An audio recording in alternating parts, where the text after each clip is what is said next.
We are so delighted to have with us today Deidra Moore-Janvier on the launch of her new book.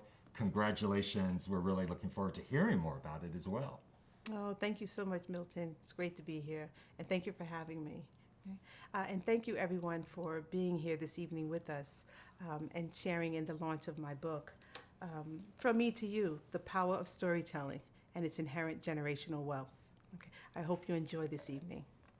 That's great. So, can you share with us what's the book about? From Me to You is a tabletop book that focuses on Black history from various angles.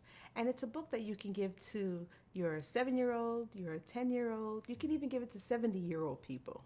Okay? It's something that I think everyone would enjoy. It can be enjoyed by giving it as a Christmas present. It could be a birthday present. It can be a housewarming gift. There's a lot of information in here where I think a lot of people would hopefully enjoy. And it could even be used as an addendum to a history book, possibly, you know? So. That's great. I love the multi-generational aspect of it, that it can be shared and talked about amongst many generations, as well as used in schools. That's fantastic. Thank you. So where did the inspiration for the book come from, Deidra? Oh my gosh, Milton, the inspiration came from various sources, but primarily I was inspired by the youth, leadership, and friendship.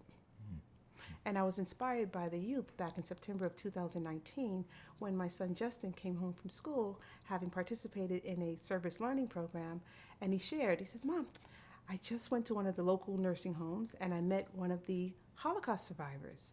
And so we talked about that a little bit more. Then he shares that on the way back to the school bus, him and his other 8-year-old peer, they started talking about the Holocaust and slavery. And apparently his friend was sharing with him what his parents and grandparents tell him about the Holocaust. So Justin in turn was talking to him about what he knew about slavery. So I was so inspired to see that 8-year-olds are having conversations with each other about two difficult subjects that adults don't even talk about with each other, the Holocaust and slavery.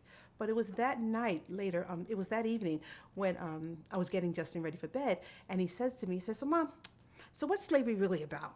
And that's when I said, oh my goodness. Wow. No, I said, oh no, I thought I had more time to prepare some more information for him. But then I just searched my mind and thought, I'll try to make this a teachable moment for him, And so leadership, I was inspired by leadership. Milton, the last year, 2020, has been difficult for everybody, okay? But I think we've all come out of it appreciating the fact that leadership is crucial, all right? And even leadership in schools is crucial, right? So whether you're navigating the storm of a pandemic, social injustices, or the assault upon our democracy, whatever it is, who you have steering the ship is crucial. And the same thing goes for schools, right? But I have to tell you, I've been most inspired by the work that Riverdale Country School does, which is the school that my son attends. And it's a pre-K through grade 12 independent school here in Bronx County, New York. And what I'm inspired by is that the leaders at the school, they get it. They understand that diversity without inclusion is ineffective. They also understand that equitable treatment means in order to treat people equally, you must sometimes treat them differently. So when I hear leaders like yourself and those at this institution talk the talk about fostering an environment of diversity, equity, inclusion, and belonging for the students, and I witness you all walk the walk and put your money where your mouth is and create programs that go to that initiative, I can only be inspired by it, and I was. And inspiration came from friendship with Edgewood's Datakot, a dear friend. She visited the school last year and she spoke to about 60 third graders, and she shared with them what it was that inspired her to write her first book. And her inspiration was a quote written by Toni Morrison, another prolific author. And the quote was, if there's a book that you really want to read, but it has not been written yet, then you must write it. And that inspiration poured onto me. And I said, I'm going to make this a teachable moment for my son, and by extension, other children and people who may want to receive it. So powerful. Thank you for letting us in on that conversation that you had with Justin. And the fact that it began with him and you took that and ran with it is really inspiring. So we really appreciate your letting us in on that conversation that you had with your son. It's really beautiful. So let's talk about the title of the book. What's the meaning behind the title? Well, From Me to You is about identity, self-worth, and empowerment. There's a quote in the book, and it reads, "In order to know where you're going, you must know where you come from." And to me, that quote speaks to identity and self-worth. For many of our black and brown children, Milton, it seems everyone has an opinion about who we are and, what our life is worth, right? But the problem is that too often the messages are negative, whether from what we see on TV, what we don't see on TV, what we hear or don't hear in schools or school books or in the classrooms or on television or even on the internet. These messages are often communicated about us in almost every industry across the nation, Milton, from the entertainment world to the sporting industry, from the real estate market to the banking industry, from healthcare providers to educational institutions, Milton. And the story of our identity, I have to say, our identity and self-worth has always been told through the lens of history. His story, H-I-S, story, right? Told by someone else's perspective. And the stories have consistently been framed in a way that served to oppress and handicap people on account of their race. And the stories are often communicated in the light most favorable to justifying the enslavement of the Africans and the colonization of the continent of Africa. Well, what better way to help our children, Milton, form their identity and self-worth than by sharing with them the stories of the journeys, struggles, and sacrifices made by their ancestors. And our ancestors, Milton, people who are a part of the largest population of forced migration in the world, gave their blood, sweat, and tears and lives lost so that we can be free, both physically and mentally. There is empowerment in the stories that are to be told about our ancestors, and such stories should be told regularly and accurately, So From Me to You, specifically in chapter 13, under the Civil Rights Movement section, is filled with illustrations and short bios of 14 of the most prominent 19th and 20th century civil rights activists, starting with Ida B. Wells, Mary Church Terrell, Marcus Garvey, and it runs through to President Barack Obama, right? And each bio has quotes which tell the story of the time in which they lived. Again, From Me to You speaks to one's identity, self-worth, and I'd like to think it's empowering. Yeah, and we know just how really powerful, you talk about empowering, that is for a student to see themselves reflected in that history and to understand the courage and what went behind that is just going to empower them to go out there and do, to change the world for the good. So that's just amazing that you've reflected that. Deidra, there's so much that goes into putting together a book. I can't imagine, just all the thought process. And let's talk about the layout. If you can give us some insights, like what's behind the layout of the book? Okay. Well, the book layout was extremely important to me, Milton, so thank you for asking that question. And what was important was I wanted the book to have diversity of people. I wanted those historical moments to be all interwoven in one resource. And I also wanted positive affirmations to come out of the book. So what I did was I broke the book into 3 parts. The first part of the book speaks to diversity of people. And I illustrated that by connecting the reader and our son to family and friends that are in other continents, Africa, Asia, other parts of North America, Canada, South America. I also did this by, have you heard of that, what is it called? The Country Spotlight program down at the elementary school? Yeah. Oh my goodness, it's an opportunity where a lot of the parent volunteers come together and they highlight different countries, countries that are representative of the student body, kids from the student body. So we did that, and that was one way of connecting him to diversity of people and the reader to diversity of people as well. The second part of the book is where those historical moments are. I took as many of them as I could, and I just touched on them because, again, I wanted them all in one source, right? So I started with going into the past and touching upon the 7th century and dating back to the slave trades and things of that nature. But then I brought it forward and started talking about the transatlantic slave trade, the Middle Passage, the American Revolutionary War, the American Civil War, Black codes, and I brought it all the way down to the Civil Rights Movement. Right, and then and in the civil rights movement portion, what you have are I don't know, I might even have 15 or more illustrations of the civil rights civil rights activists, and special quotes and special and bios of them, in an effort to show inspiration and empowerment to our kids again. So the third part of the book is where the book transitions, and it transitions with the poem by Ralph Waldo Emerson. It's what is it? Be not the slave of your own past, and so there's also positive affirmations in the third part of the book. I also have a segment where there were some phenomenal people who shared some phenomenal stories at the school with the children back in September of 2019 through April of 2020. So there's some special messages and quotes and illustrations from these individuals, and that's and it's just about it was just a wonderful process of pulling it together. So thank you for asking that question about the layout. It sounds like such a great process, and how you just hearing how you connected that through kind of 3 segments of the book. That's like storytelling within that. So that's amazing. Thanks for taking us deeply inside of that process for you. So Deidra, what are the takeaways from this book? Well, Milton, before I go into the 5 or 6 takeaways, please allow me to make about 2 or 3 points, okay? 1, for far too long, we have heard stereotypes and myths about the enslaved Africans and their descendants. Myths and stereotypes which must be dispelled. 2, by the end of this presentation, I hope you are all inspired, compelled, and motivated to find ways to help heal our imperfect nation, to connect with allies and strategize smarter, and or identify that form of protest that works for you, right? I'm confident that if you do this, and I say this because, as Maya Angelou once said, you do the best you can until you know better. Then when you know better, you do better, right? So, and now, Milton, if I can, I'll talk about the takeaways, all right? Okay, so the first one would be diversity of Africa, right?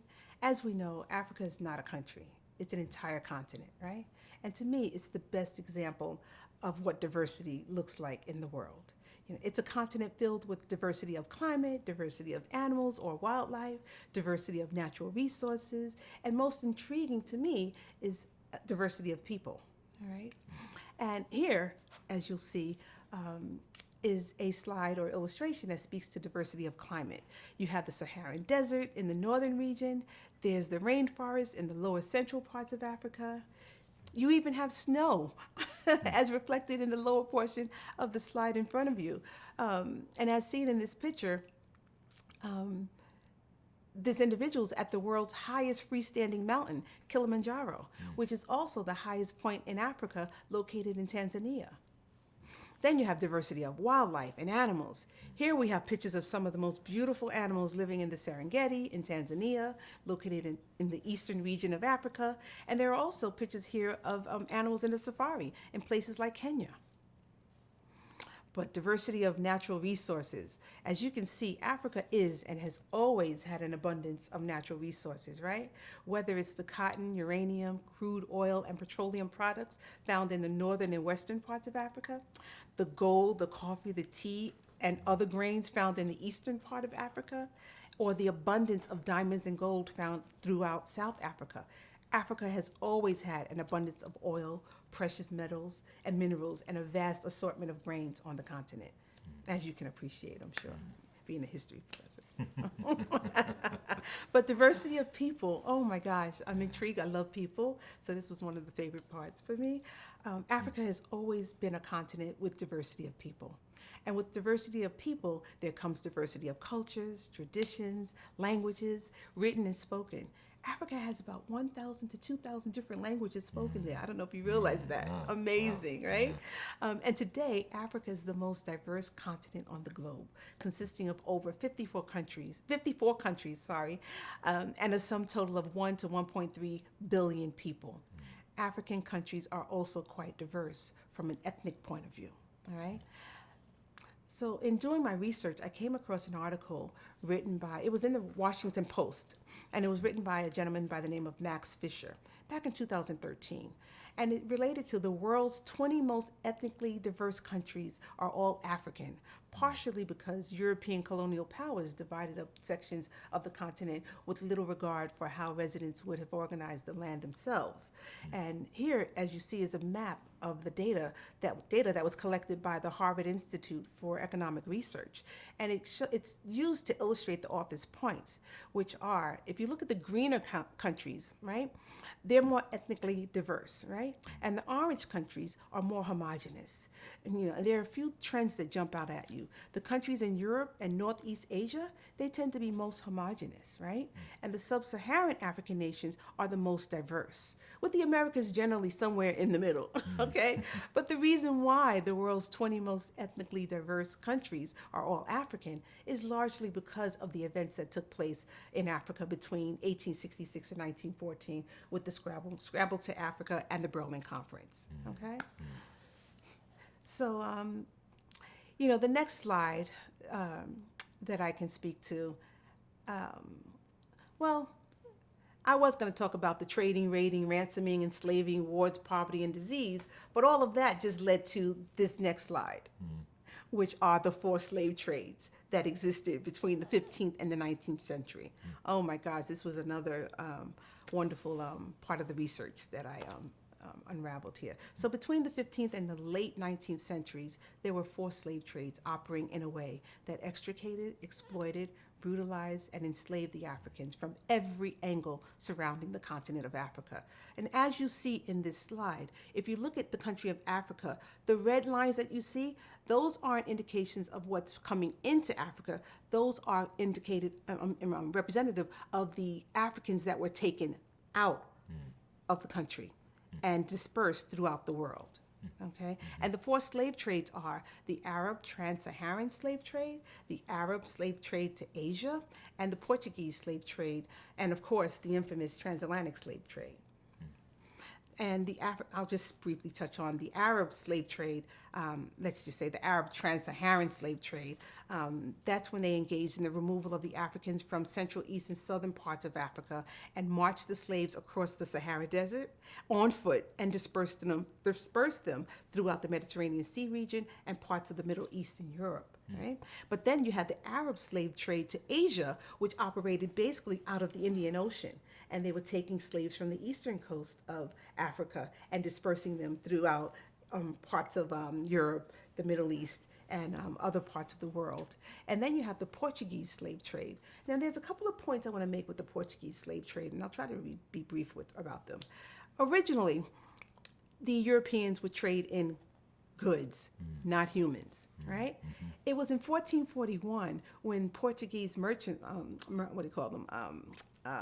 Portuguese sailors or people who were the merchants going to do the trade and engage in trading with the other continents, they went to do, I think they were looking for seal skins and some other goods, right? But then one of the gentlemen, they had this bright idea to start trading in humans. And how impressed would the prince be to come back with humans as opposed to the resources of the goods that they were there to purchase, right? So, I'll just say they kidnapped about less than 12 Africans, took them back to Portugal, put them into the slave trade, and then there began Portugal's trading in humans in the slave trade in 1441. And it would be in about 1451 where the settlers would forcibly remove more than 1,000 enslaved Africans from West Africa, bringing the enslaved Africans back to Portugal to be sold again into the slave market surrounding the Mediterranean Sea region. Okay. And then in 1452, around that time, after getting the approval and permission of, I think it was Pope Nicholas V and other church leaders, Portugal was granted the right to enslave sub-Saharan Africans so long as they are converted to Christianity, So,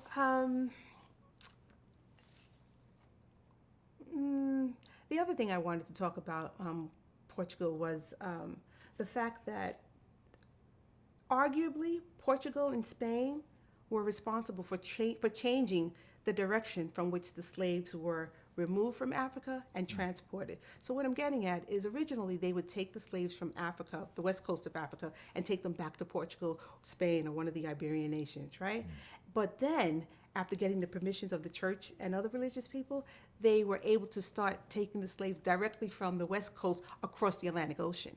They didn't take them back up to Europe.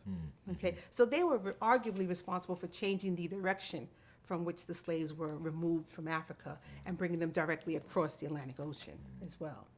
And it's also said that Portugal was responsible for really jump-starting the slave trade when they did. The transatlantic slave trade, I should say. Sorry. Right? And then we have the transatlantic slave trade. I'm just going to say that with the transatlantic slave trade and the Middle Passage, I'll refer you to two wonderful and amazing resources. One is chapters 5 and 6, I think it is, in From Me to You. The other would be an awesome and amazing website put together by Henry Louis Gates Jr., and it's called slavevoyages.org, right?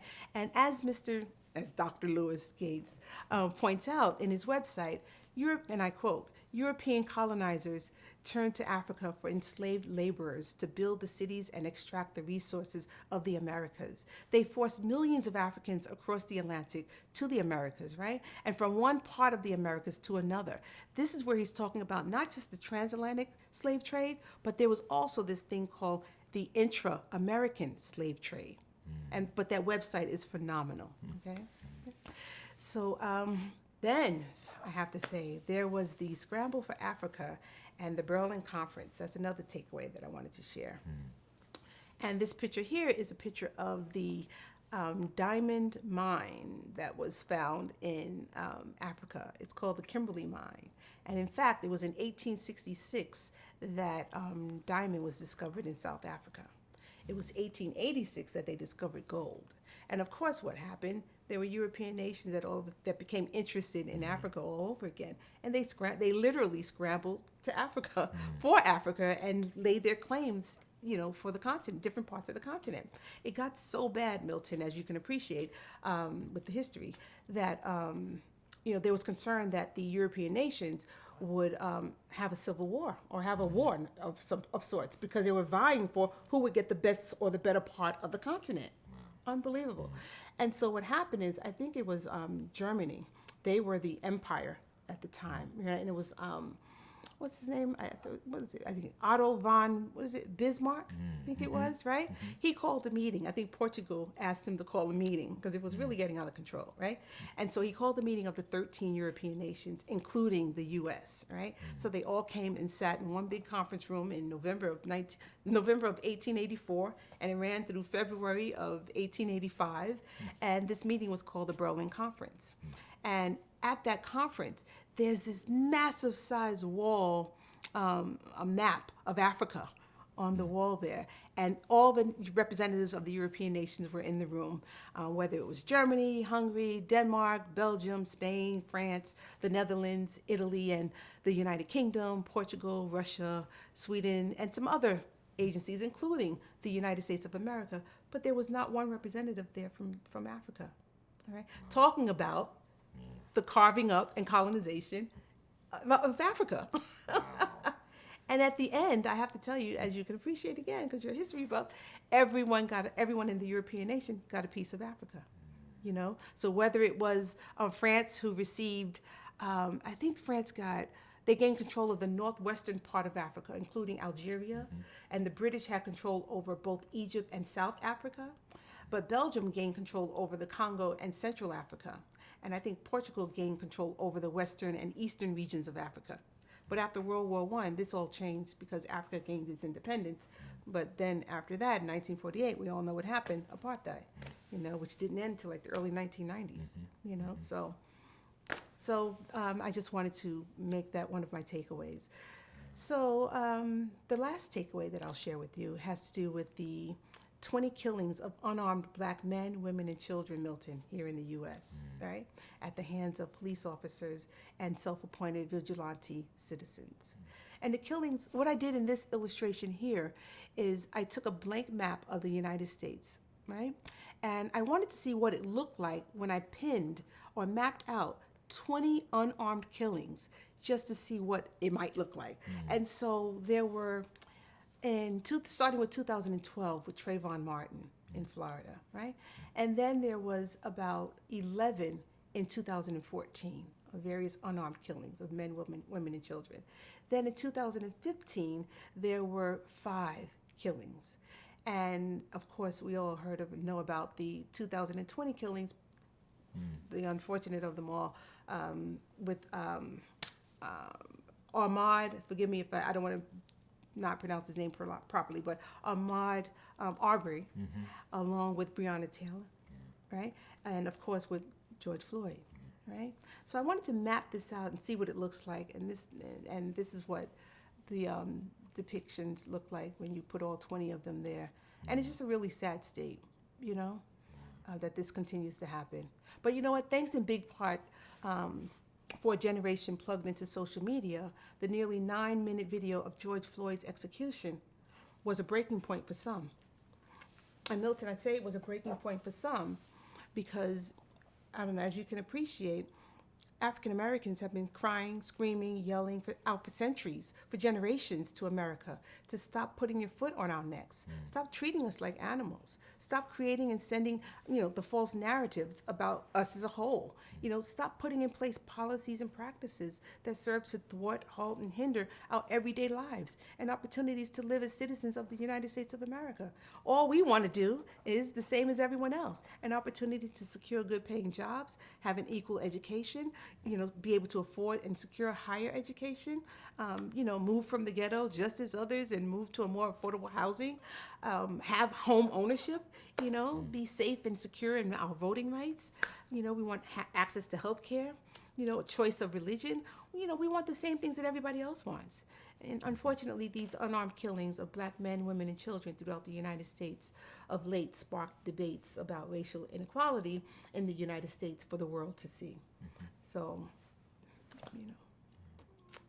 those were my takeaways. Wow.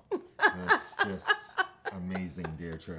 It's really, I'm blown away and floored. And, you just shared so much with us and so much knowledge that is incorporated in all that you said, and just really appreciative of that.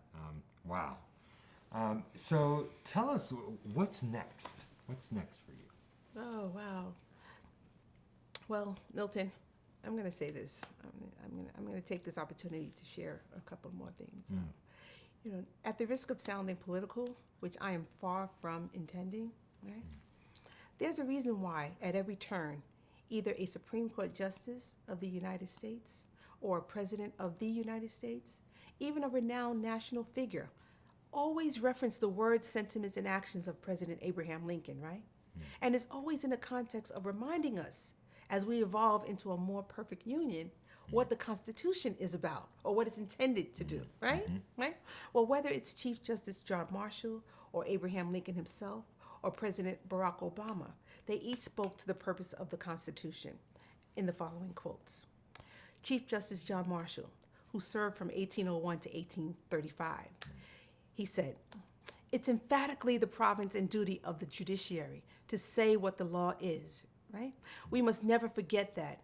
It is a constitution we are expounding, intended to endure for ages to come, and consequently to be adapted to the various crises of human affairs." Right?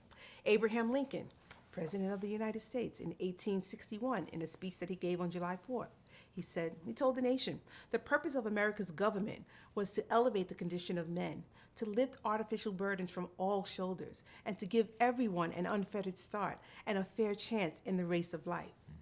And then former President Barack Obama, who always says, "Now as a nation, we don't promise equal outcomes, but we were founded on the idea everybody should have an equal opportunity to succeed." He goes on, "No matter who you are, what you look like, where you come from, you can make it.